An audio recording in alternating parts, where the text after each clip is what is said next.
Vadakara MLA. ആയ K രമയെ CPM-ന് വലിയ ഭയമാണ്. അത് നിയമസഭയ്ക്കകത്താണെങ്കിലും പുറത്താണെങ്കിലും അങ്ങനെ തന്നെ. നിയമസഭയിൽ രമ എം.എൽ.എ. സംസാരിക്കുമ്പോൾ സാക്ഷാൽ മുഖ്യമന്ത്രി പിണറായി വിജയൻ തന്നെ ഒന്ന് പരുങ്ങുന്ന അവസ്ഥ നമ്മൾ കാണാറുണ്ട് സാധാരണ.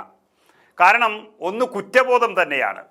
TP ചന്ദ്രശേഖരൻ്റെ വാക്കുകളെ എങ്ങനെയാണ് അവർ ഭയന്നത്, അതുപോലെ തന്നെ രമ എം.എൽ.എയുടെ വാക്കുകളെയും അവർ ഭയക്കുകയാണ്.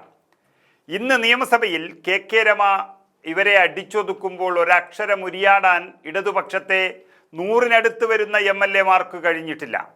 രമയുടെ വാക്കുകൾക്ക് ഒരു പ്രത്യേകതയുണ്ട്. CPM നേതൃത്വത്തോടായാലും അല്ലെങ്കിൽ സഭയിൽ സർക്കാരിനോടായാലും കുറേ ചോദ്യങ്ങൾ അങ്ങോട്ട് ചോദിക്കുകയാണ്.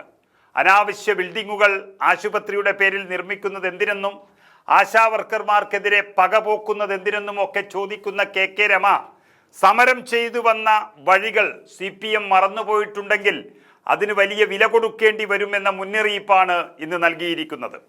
തീപാറുന്ന സ്ത്രീസ്വരം പിണറായി സർക്കാരിൻ്റെ നെഞ്ചകം തുളച്ചു പോകുമ്പോൾ ഒന്നോർക്കുക, TP ചന്ദ്രശേഖരനായിരുന്നു ശരിയെന്ന് CPM സമ്മതിക്കുന്നൊരവസ്ഥയിലേക്ക് കാര്യങ്ങൾ എത്തി നിൽക്കുകയാണ്. 51 വെട്ടുകൾ വെട്ടി ഇല്ലാതാക്കിയ പ്രിയതമനോടുള്ള വികാരനിർഭരമായ ഓർമ്മകളും ഇല്ലാതാക്കിയവരോടുള്ള തീരാത്ത പകയും മനസ്സിൽ സൂക്ഷിക്കുന്ന കെ രമ അതുകൊണ്ട് തന്നെ അവസരം കിട്ടുമ്പോൾ ഇപ്പോഴും തകർത്തെറിയുകയാണ് CPM-നെ. അതുതന്നെയാണ് ഇന്ന് നിയമസഭയിലും നടന്നത്. നമുക്ക് കെ രമ നിയമസഭയിൽ ഇന്ന് നടത്തിയ പ്രസംഗം ഒന്ന് കേട്ടു നോക്കാം. ശ്രീമതി കെ രമ, അങ്ങേക്ക് 6 മിനിറ്റ്. സർ, ഞാൻ ഈ ധനാഭ്യർത്ഥനകളെ എതിർക്കുകയാണ്. സർ, ഈ ബഡ്ജറ്റ് അവതരിപ്പിച്ച് ഡിമാൻഡ് പാസ്സാക്കുകയൊക്കെ ചെയ്യുന്നു. പക്ഷേ കഴിഞ്ഞ വർഷം ധനകാര്യ വകുപ്പ് 50%-ലധികം ചെലവാക്കാൻ പാടില്ല എന്ന സർക്കുലർ ഇറക്കി പണം ചെലവാക്കുന്നത് തടയുകയായിരുന്നു.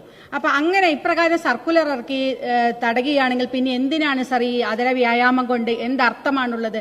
സർ, ഈ ബഡ്ജറ്റിൽ 2782 കോടി രൂപ ആരോഗ്യ മേഖലയ്ക്കായി നീക്കിവെച്ചിട്ടുണ്ട്. പക്ഷേ ഇത് കുടിശ്ശിക കൊടുക്കാൻ പോലും മതിയാകുന്ന ഒരു തുകയല്ല. അപ്പം സർക്കാരിന്റെ വകുപ്പിന്റെ പ്രവർത്തനങ്ങൾക്ക് പണം തികയാത്ത അവസ്ഥയിൽ ആശുപത്രികളിൽ വലിയ ബുദ്ധിമുട്ട് അനുഭവിക്കുകയാണ്. മരുന്ന് കിട്ടാനില്ല. പല മരുന്നുകളും പുറത്തുനിന്ന് വലിയ വില കൊടുത്ത് വാങ്ങേണ്ട ഒരു സാഹചര്യം സ്ഥിതിക്കുന്നു.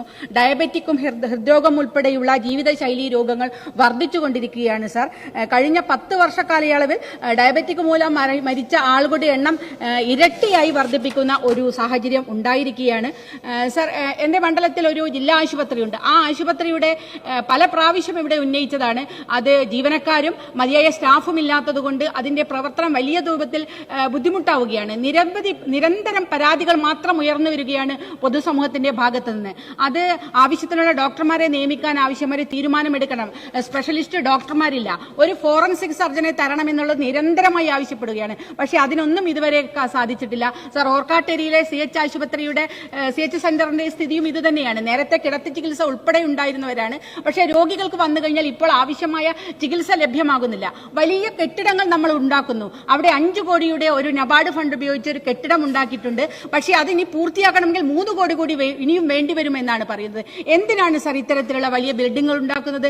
ഐസൊലേഷൻ വാർഡ് ഉണ്ടാക്കിയിട്ടുണ്ട്. കഴിഞ്ഞ ബഡ്ജറ്റിൽ നമ്മൾ തീരുമാനമാണ് ഈ ഐസൊലേഷൻ വാർഡ് എല്ലാ സ്ഥലത്തും ഉണ്ടാക്കിയിട്ടുണ്ട്. സർ, എന്തിനാണ് സർ ഈ ഐസൊലേഷൻ വാർഡ് ഉണ്ടാക്കിയത് എന്ന് ഒരു ചോദ്യം. കാരണം ഇപ്പൊ എന്റെ മണ്ഡലത്തിൽ ഉദ്ഘാടനം കഴിഞ്ഞ് ഒരാഴ്ച കഴിയുമ്പോൾ അതിന്റെ ഒരു ഭാഗം ഇടിഞ്ഞു വീണു. അത് മാത്രമല്ല, അവിടെ ഉണ്ടായിരിക്കുന്ന ഉപകരണങ്ങൾ മുഴുവൻ കുറച്ചു കഴിഞ്ഞ് തുരുമ്പെടുത്ത് നശിക്കുകയല്ലാതെ മറ്റെന്താണ് അതിനെ കൊണ്ടൊരു പ്രയോജനം ഉണ്ടാകുന്നത്? അവിടെ ഏതെങ്കിലും തരത്തിൽ ചികിത്സ ഉണ്ടാകുന്നുണ്ടോ? എന്ത് തലതിരിഞ്ഞ തീരുമാനമായിരുന്നു ആരോഗ്യ വകുപ്പിന്റെ ഭാഗത്തുനിന്ന് അല്ലെങ്കിൽ സർക്കാരിന്റെ ഭാഗത്തുനിന്ന് ഈ ഒരു ഐസൊലേഷൻ വാർഡിന് ഉണ്ടാക്കിയത്? എല്ലാ മണ്ഡലങ്ങളിലും ഇതായിരിക്കും സ്ഥിതി എന്നാണ് ഞാൻ വിചാരിക്കുന്നത്. അത് ഉണ്ടാക്കി വെച്ചതല്ലാതെ അതിനകത്ത് എന്തെങ്കിലും കാര്യങ്ങൾ ഒരു ചികിത്സ നടത്താനോ അല്ലെങ്കിൽ അവിടെ ചികിത്സിക്കാൻ ഡോക്ടർമാരുണ്ടോ, നഴ്സുമാരുണ്ടോ? എന്തിനാണ് ഇത്തരത്തിലുള്ള ഒരു ബിൽഡിംഗ് ഉണ്ടാക്കിയിരിക്കുന്നത് എന്നുള്ളത്. സർ, മറ്റൊരു പ്രധാനപ്പെട്ട കാര്യം, സർ, ഈ സംസ്ഥാനത്തെ മന്ത്രിമാരുടെ മൂക്കിന്റെ താഴെ ഉജ്ജ്വലമായ ഒരു സ്ത്രീ മുന്നേറ്റം, സ്ത്രീ തൊഴിലാളികളുടെ ഒരു മുന്നേറ്റം നടക്കുകയാണ്, ഒരു പ്രക്ഷോഭം നടക്കുകയാണ്. അത് കണ്ടില്ലെന്ന് നടക്കുകയാണെങ്കിൽ സാർ, സർക്കാർ ഇപ്പം അവരെ വെയിലത്ത് നിർത്തി മഴയത്ത് നിർത്തി പെരും മഴയത്ത് ഒരു ടാർപോളിൻ ഷീറ്റ് ഉപയോഗിച്ചുകൊണ്ട് അവർ സമരം ചെയ്യുകയാണ്. സർ, 26,000-ലധികം വരുന്ന ആശാ തൊഴിലാളികളുടെ പ്രതിനിധികളാണ് അവരെ സമരം ചെയ്യുന്നത്.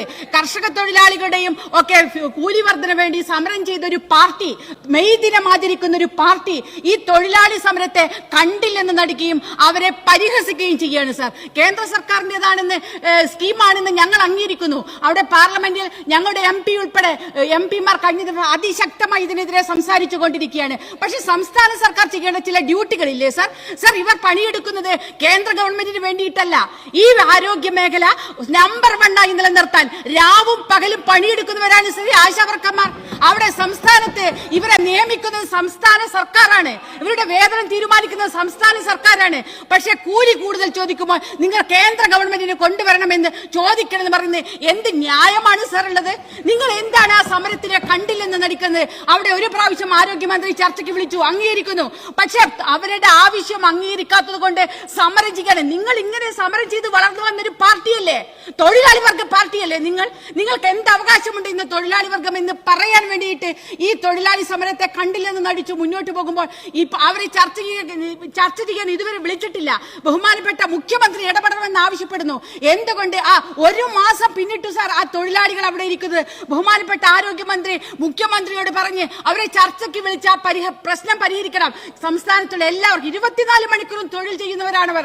ഈ കേരളത്തെ നമ്പർ 1 ആരോഗ്യ മേഖലയാക്കി മാറ്റി നിർത്തുന്ന ആളുകളാണവരെ. അത് ചർച്ചയ്ക്ക് ചെയ്യാൻ തയ്യാറാകണം. അത് കഴിഞ്ഞ് മറ്റ് സംസ്ഥാനങ്ങളെ കണക്ക് നിരത്തുകയല്ല വേണ്ടത്. ആ കണക്ക് കൊണ്ടല്ല അവര് മറ്റ് സംസ്ഥാനങ്ങളിലല്ല പണിയെടുക്കുന്നത്, ഈ കേരളത്തിലാണ്. ഈ കേരളത്തിൽ പണിയെടുക്കുന്ന തൊഴിലാളികളെ കണ്ടില്ലെന്ന് നടിച്ചു പോകാൻ വേണ്ടി സാധിക്കില്ല സാർ. അത് അടിയന്തരമായി പരിഹരിക്കാൻ ആവശ്യമായ തീരുമാനങ്ങൾ എടുക്കണം സാർ. നമ്മുടെ ആഴക്കടൽ മത്സ്യഖനനവുമായി ബന്ധപ്പെട്ട് കേന്ദ്ര ഗവൺമെന്റിന്റെ നീക്കത്തെ അതിശക്തമായി എതിർക്കുകയാണ് സാർ. സാർ, അതുപോലെ തന്നെ തീരദേശ മേഖലയിൽ സർക്കാരിന്റെ ഇടപെടൽ ഞാനൊക്കെ ഏറ്റവും കൂടുതൽ തീരദേശമുള്ള മേഖലകളിലാണ്. കടലിൽ പോയി മത്സ്യബന്ധനത്തിന് ഏർപ്പെടുത്തിരുന്ന ആളുകൾക്ക് എന്തെങ്കിലും സംഭവിക്കുമ്പോൾ അവർക്ക് നഷ്ടപരിഹാരം കൊടുക്കുന്നതിന്, അവരെ തോണി ഉൾപ്പെടെ നഷ്ടപ്പെടുമ്പോൾ, ബോട്ട് ഉൾപ്പെടെ അപകടത്തിൽപ്പെടുമ്പോൾ അവർക്ക് നഷ്ടപരിഹാരം കൊടുക്കാൻ ആവശ്യമായ നടപടികൾ ഉണ്ടാകുന്നില്ല സാർ. സാർ, ഏകദേശം 185ഓളം ആളുകൾ കഴിഞ്ഞ വർഷം കോഴിക്കോട് ജില്ലയിൽ മാത്രം മരണപ്പെട്ടിട്ടുണ്ട്.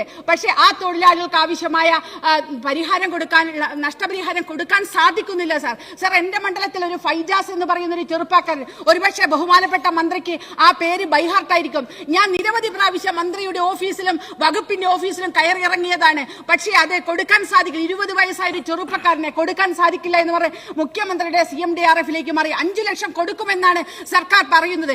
എവിടെയാണ് സാർ 5 ലക്ഷം കൊടുത്തിരിക്കുന്നത്? എന്താണ് സാർ ഇതിൽ ചെയ്തിരിക്കുന്നത്? ഒരു അനൂപ് എന്ന് പറയുന്ന ഒരു ബോട്ട് തകർന്നിട്ട് അതിനുവേണ്ടി അപേക്ഷ കൊടുത്തു. എന്തിനാണ് സാർ ഈ അപേക്ഷ വാങ്ങി വെക്കുന്നത്? എന്തിനാണ് സാർ ഇവിടെ സബ്മിഷനുകൾ അവതരിപ്പിക്കുന്നത്? നമ്മളൊരു സബ്മിഷൻ അവതരിപ്പിച്ചാൽ അതിനൊരു നടപടി ഉണ്ടാകുമെന്നാണ് വിചാരിക്കുന്നത്. പക്ഷേ ഇതൊക്കെ പ്രഹസനങ്ങളല്ലേ സാർ സത്യത്തിൽ നിയമസഭയിൽ നടക്കുന്നത്? ഈ പ്രഹസനങ്ങൾക്ക് പരിഹാരം ഉണ്ടാക്കാൻ വേണ്ടി എന്ത് നടപടി സർക്കാരിന്റെ മന്ത്രിമാരുടെ ഭാഗത്തു നിന്നുണ്ടാകുന്നുണ്ട് എന്നുള്ള പ്രധാന ചോദ്യം ഇരിക്കുന്നത് സാർ. സാർ, KSRTC-യും വലിയ പ്രതിസന്ധി നേരിടുകയാണ്. മന്ത്രി ഒരുപാട് ഇടപെട്ട് മുന്നോട്ട് കൊണ്ടുപോകുന്നുണ്ട്. പക്ഷേ എന്റെ മണ്ഡലത്തിലൊക്കെ KSRTC നാട്ടിൻപുറങ്ങളിലേക്ക് KSRTC ബസ്സുകൾ ആവശ്യപ്പെട്ടുകൊണ്ട് നിവേദനം കൊടുത്തിട്ട് അതിനൊരു പരിഗണന ഉണ്ടാകുന്നില്ല സാർ. ഫീസിബിൾ അല്ല എന്ന് പറഞ്ഞ് താഴെത്തട്ടിലെ ഉദ്യോഗസ്ഥന്മാർ റിപ്പോർട്ട് കൊടുക്കുന്നു. എന്തടിസ്ഥാനത്തിലാണ് സാർ ഫീസിബിൾ അല്ല എന്ന് പറയുന്നത്? 1-2 ദിവസം ഒരു വണ്ടി ഓടിച്ചിട്ട് അല്ലെങ്കിൽ ഒരു മാസം ഓടിപ്പിച്ചിട്ട് നിങ്ങൾ ഫീസിബിൾ അല്ല എന്ന് പറഞ്ഞാൽ ഞങ്ങൾ അംഗീകരിക്കാം. പക്ഷെ അങ്ങനെ പോലും കൊടുക്കാതെ ഇത് നിരസിക്കുന്നത് എന്തിനാണ്? ഞങ്ങൾ ഈ അപേക്ഷകൾ തരുന്നത് എന്തിനാണ്? MLA-മാർ ഇതുപോലെ മന്ത്രിമാരുടെ അടുത്ത് പോകേണ്ട ഒരു സാഹചര്യം ഉണ്ടാകുന്നത്? ഇത്തരത്തിൽ ഒരു പ്രശ്നങ്ങൾക്കും പരിഹാരം ഉണ്ടാക്കാൻ വേണ്ടി സാധിക്കുന്നില്ല സാർ. സാർ, ഒന്നുകൂടി അടിയന്തരമായിട്ട് നമ്മുടെ ബഹുമാനപ്പെട്ട ആരോഗ്യമന്ത്രി വലിയ തോതിൽ എഫേർട്ട് എടുക്കുന്ന മന്ത്രിയാണ് എന്നറിയാം. ഒന്നുകൂടി ആവശ്യപ്പെടുകയാണ് സാർ, ആശാവർക്കർമാരുടെ ആ തൊഴിലാളികളുടെ ഒരു മാസമായി വരുന്ന ആ സമരം അവസാനിപ്പിക്കാനുള്ള അടിയന്തര ഇടപെടൽ സർക്കാരിന്റെ ഭാഗത്തുണ്ടാകണം. ഇരട്ട ചങ്കുണ്ടായാൽ പോരെ സാർ, ആ ചങ്കിലിത്തിരി മനുഷ്യത്വം ഉണ്ടാകണം. എങ്കിലേ ഈ തൊഴിലാളികളുടെ സമരത്തെയൊക്കെ കണ്ടെന്ന് നടിക്കാൻ വേണ്ടി സാധിക്കും.